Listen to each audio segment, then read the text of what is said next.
Olá, alunos, tudo bem? Sou o professor Alain e estou gravando esse vídeo para dar continuidade às discussões do Laboratório de Filosofia e também do nosso grupo de estudos sobre a ética de Epicuro.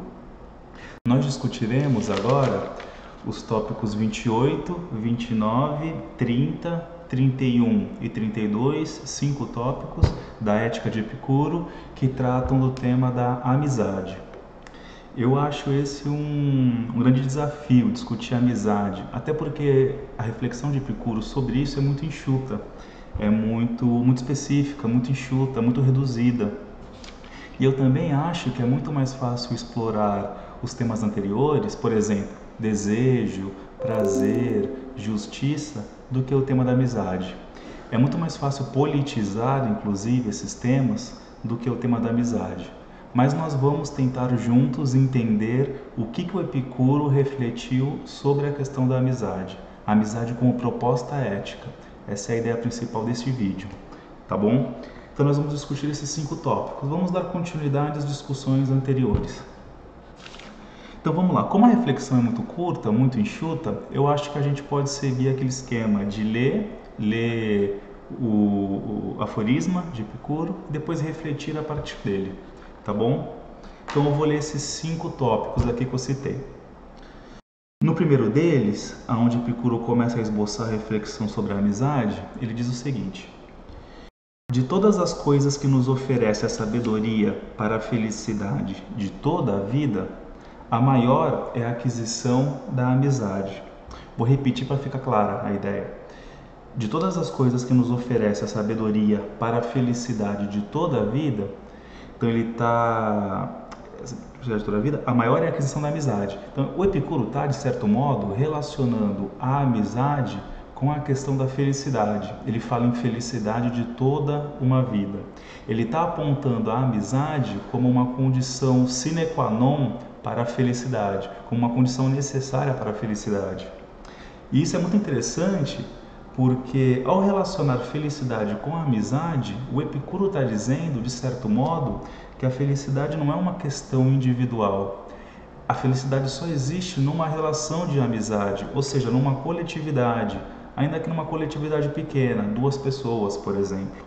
Mas ele está apontando que a amizade é uma condição necessária para a felicidade de toda uma vida. Muito legal, ele dá uma abertura para o tema da felicidade, uma abertura para a coletividade. Tá? Então ele vai dizer, de todas as coisas necessárias para a felicidade, a amizade é a maior delas. É isso que ele diz nesse primeiro tópico. E aí ele continua. Toda a amizade é desejável por si própria. A amizade é desejável por si própria, mas inicia-se pela necessidade do que é útil. Então nós devemos desejar a amizade por si. A amizade não está refém e não está a serviço de nada. Ela é desejável por si mesma, mas ela se inicia, o Epicuro diz, a partir de uma relação de necessidade, de utilidade. Tá? O amigo serve para suprir uma utilidade, de certo modo. É isso que o Epicuro está dizendo. Essa é a função prática da amizade, suprir uma necessidade, auxiliar alguém. Tá? Mas nós não devemos estabelecer relações de amizade entre as pessoas pensando só na utilidade. É o que ele diz no começo. A amizade é desejável por si, tá? Ela tem um valor intrínseco, um valor próprio, mas ela se inicia por uma relação de utilidade. É isso que ele diz nesse segundo Epicuro, nesse segundo momento, nesse segundo tópico. Que Epicuro diz nesse tópico, né? E aí já no terceiro, ele diz: não temos tanto necessidade da ajuda dos amigos como de confiança da sua ajuda. Ele diz, não temos tanta necessidade da ajuda dos amigos, mas nós temos necessidade da confiança de termos amigos, né? Nós precisamos ter essa confiança de que se eu precisar de um amigo, ele aparecerá. O que está em questão aqui é a confiança. A confiança é o elemento principal, mais do que o amigo em si e mais do que a ajuda que o amigo pode oferecer. Então, amigo aqui, para o Epicuro, é quase um dispositivo assim, de auxílio, algo auxiliador, algo que te auxilia numa situação de aflição. Porque o Epicuro se preocupa muito com essa questão da aflição, da ataraxia, né? de se desvincular das intranquilidades da alma, buscar a tranquilidade da alma. Então a amizade é algo que te conduz para essa tranquilidade. E a amizade é alguém que te auxilia nos momentos de conflito, nos momentos de aflição, tá? Então é isso que o Epicuro diz. Nós precisamos dessa confiança que o amigo nos oferta, mais do que o amigo em si. O amigo em si não é a questão principal, a confiança que ele gera, sim, é o elemento principal. Nós temos mais necessidade dessa confiança do que do amigo, da pessoa, da subjetividade em si. É mais a presença, essa presença. Poder recorrer a essa presença quando necessário é o que estabelece uma relação de amizade. E aí ele diz, continuando a reflexão, já no próximo tópico: não é amigo quem sempre busca utilidade, porque ele estabeleceu, de certo modo, uma relação entre amizade e utilidade. E isso pode ser perigoso. Isso pode ser perigoso. Então ele dá um passo atrás aqui, me parece. E ele diz: não é amigo quem sempre busca utilidade. Não é essa a função da amizade, buscar no outro uma relação de utilidade. Nem quem jamais relaciona amizade com utilidade, porque um trafica para conseguir a recompensa pelo benefício e o outro destrói a confiada esperança para o futuro. Então ele está dizendo, o amigo não serve só para suprir utilidade, mas também não podemos tirar do amigo a responsabilidade pela utilidade. É um meio termo. Essa questão do meio termo é muito importante para a filosofia clássica, para a filosofia antiga, né?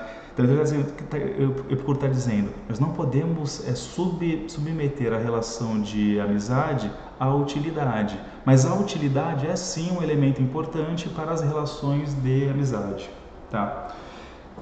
Há uma relação intrínseca entre amizade e utilidade, o Epicuro está dizendo.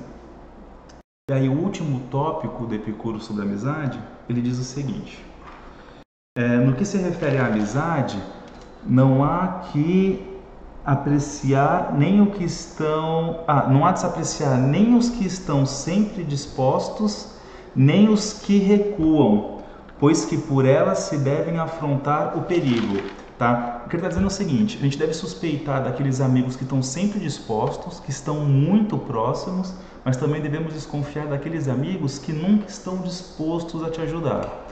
O amigo não pode nunca estar muito próximo e nunca estar muito distante. Ele tem que estar próximo quando necessário. Quando necessário. Muito legal isso que o Epicuro diz, né? Amigo nem é aquele que está sempre ali embaixo do seu braço ou do teu lado. O amigo tem que estar presente quando necessário. Ele não pode estar muito presente, mas também não pode estar muito distante. É um companheiro de vida, é uma companhia de vida. É isso que o Epicuro está dizendo. Então são estes os 5 tópicos em que Epicuro trata da questão da amizade. Dentro da ética, dentro da reflexão ética de Epicuro, ele estabelece uma pequena reflexão sobre a amizade. São 5 tópicos apenas, e 5 tópicos curtos, mais curtos do que os tópicos anteriores que nós tivemos a oportunidade de discutir. Tá? Como esse é um tema muito enxuto, muito restrito, eu acho que nós podemos tentar extrapolar um pouco a discussão e estabelecer relações com outros filósofos e com elementos do mundo contemporâneo. Tá? E, por exemplo, Foucault, que é um filósofo do século XX, no fim da vida, ele falou de uma ética da amizade.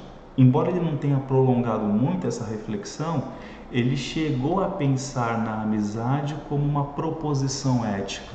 Ele chegou a expressar uma ética da amizade, ou algo parecido como uma ética da amizade. O Agamben, que é um outro filósofo importante, italiano, está vivo ainda, também escreveu um texto sobre amigo, com um caráter muito ético, de reflexão ética. Então esse tema chegou até a filosofia contemporânea. A filosofia contemporânea, de certo modo, recuperou o tema da amizade, que já estava lá presente na reflexão ética de Epicuro. Tá? Outros filósofos, tá? Como o Achille Mbembe e o Byung-Chul Han, falam de uma política da inimizade e de uma ética da inimizade. E, de certo modo, eles estão dialogando com a ideia de amizade, seja por afirmação ou por negação. No caso, por negação. Quando se fala em inimizade, estamos falando em negação da amizade. Mas o tema surge novamente. O tema da amizade surge novamente, ainda que por negação. Então, eles falam de políticas da inimizade, de éticas da inimizade. O tema da amizade continua presente no mundo contemporâneo. Tá? E é assim, só para Bom, para tentar, expandir a reflexão mesmo, eu relembraria, por exemplo, a reflexão de Foucault sobre a política, sobre o poder. O Foucault, invertendo o aforisma de Clausewitz, que era o grande estrategista alemão, estrategista da guerra, da Alemanha de Bismarck, invertendo o aforisma de Clausewitz, Foucault dizia que política é guerra, política é uma guerra de forças, política é guerra. O Clausewitz dizia que guerra é política. Para dar um caráter de legitimidade para a guerra, ele dizia que a guerra é política por outros meios. O Foucault vai ler isso e vai inverter a fórmula. Vai dizer, a política que é uma espécie de guerra, política é uma guerra de forças. No livro que o Deleuze escreveu sobre Foucault, ele se pergunta, né, o que é o poder para Foucault? E depois ele responde, a resposta é muito simples, o poder é uma relação de forças. Ou melhor, toda relação de forças é uma relação de poder. Então essa definição de Foucault sobre o poder é uma relação de forças, uma guerra de forças, uma guerra entre forças distintas, né? E ainda pensando nessa questão da política como guerra, tem um outro tema que é muito atual, que é muito contemporâneo. Tem gente no Brasil já pesquisando isso com profundidade, né? Eu cito o professor Márcio, Pablo Hortelado, Esther Solano, tem pensado já há algum tempo a questão das guerras culturais. Já que nós falamos de política como guerra, agora há pouco, com Foucault, isso me remeteu à ideia das guerras culturais, né? Que é um instrumento muito legal para entender essa polarização política que assola o Brasil, mas também outros países do mundo. Tá? O Brasil está muito polarizado, nós estamos vivendo um momento de polarização política e ética e cultural muito forte, né? E o que são as guerras culturais? As guerras culturais é esse processo que polariza a sociedade não mais por temas propriamente políticos, tá? Mas por temas morais, por concepções morais, por visões de mundo. São os temas morais que têm polarizado as atuais sociedades. Tá? Eu pego, por exemplo, o último processo eleitoral, sem querer polemizar muito, mas apenas discutindo rapidamente. Né? Foi uma eleição muito polarizada, onde nós vimos um lado progressista muito claro e um lado conservador muito claro, né? Um choque de visões de mundo. Mas, ao mesmo tempo em que houve uma polarização muito forte, o debate político propriamente dito foi muito despolitizado. Foi despolitizado. Não se discutia Estado, papel do Estado na economia, distribuição de renda, mais ou menos regulamentação. Não se discutia essas questões políticas, questões econômicas, desenvolvimento do país, investimento público. Não se discutia isso. Se discutia temas morais, né? Legalização das drogas ou não, direitos homoafetivos, direitos LGBTs, temas que são importantíssimos, são muito importantes. Eu considero demais esses temas. Mas são temas de caráter mais moral e menos político por si, né? Mas são esses temas que polarizam a sociedade, os temas morais. Guerras culturais é isso. É uma polarização política baseada mais num conflito de visões, baseada em temas morais e menos político-econômicos. Então nós vivemos essa polarização. E aí eu me pergunto, pensando na questão da amizade que nós trouxemos de Epicuro, eu me pergunto, é possível estabelecer relações de amizade entre um progressista e um conservador? É possível transformar a amizade num dispositivo de mediação cultural entre essas diferentes visões de mundo? Porque quando Foucault fala em ética da amizade, me parece que segue um pouco esse sentido. O Agamben também segue um pouco esse sentido. Quando eles falam em ética da amizade, me parece que a ideia principal é a ética como mediação, essa amizade como mediação de conflitos. Então é possível, por exemplo, frear essa guerra cultural que demarca o Brasil com uma ética da amizade? É possível estabelecer relações de amizade entre um progressista e um conservador? São questões que eu deixei aberto, inclusive para a gente discutir no laboratório. É possível estabelecer isso? Como pensar a amizade? A amizade como uma questão pública, não como algo do foro íntimo. Porque nem para Epicuro a amizade é uma questão do foro íntimo.